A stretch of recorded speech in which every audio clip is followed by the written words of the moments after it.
Hello. Vintageshop came up with the monster cleaner, or version of the sanitizer, which has proven it's very powerful and very versatile.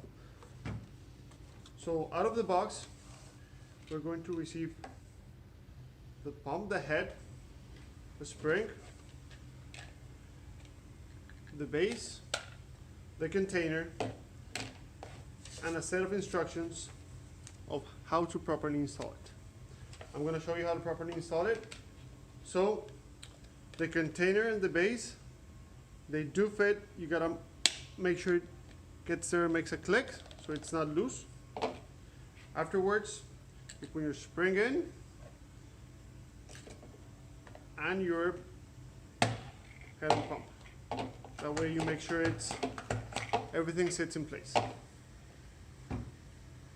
Once it's done, you can fill it up with water or your sanitizing agent.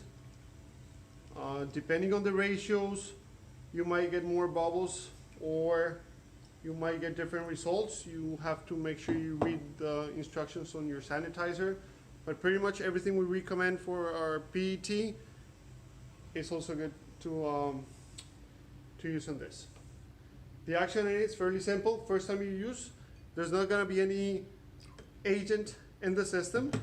So first pump is going to capture all the water, and from then on, it's going to work perfectly. It's good for wine bottles. It's good for beer bottles. It's good for any kind of bottles you can imagine as any other sanitizer out there in the market.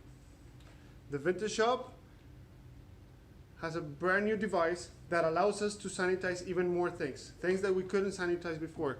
For example, this 1 gallon jar.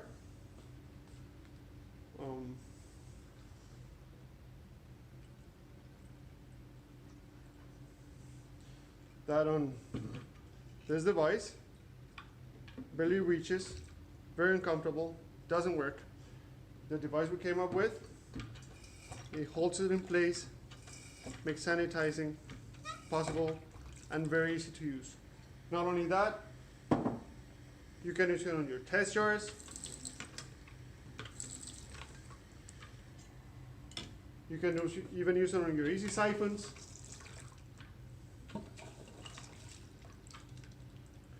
And even better, you can use it to sanitize your PET carboys.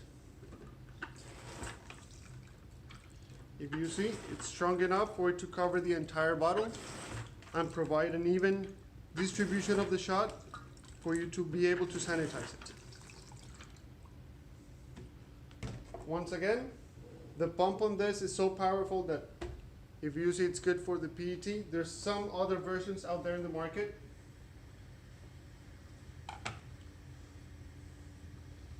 That if they're okay for bottles,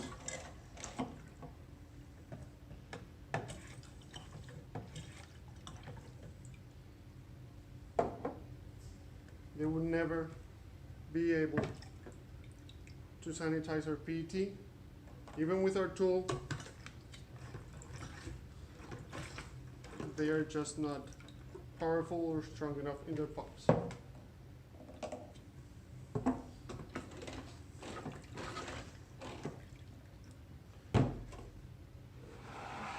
Proper way to take it apart, clean it. You can get rid of the sanitizing agent, the water, whatever you're using, and use this container in the meantime. Make sure you turn around the pump so whatever water was left in there goes out. After you do that, you can just pop it open, crank it, you can dry it, and have it ready for the next use.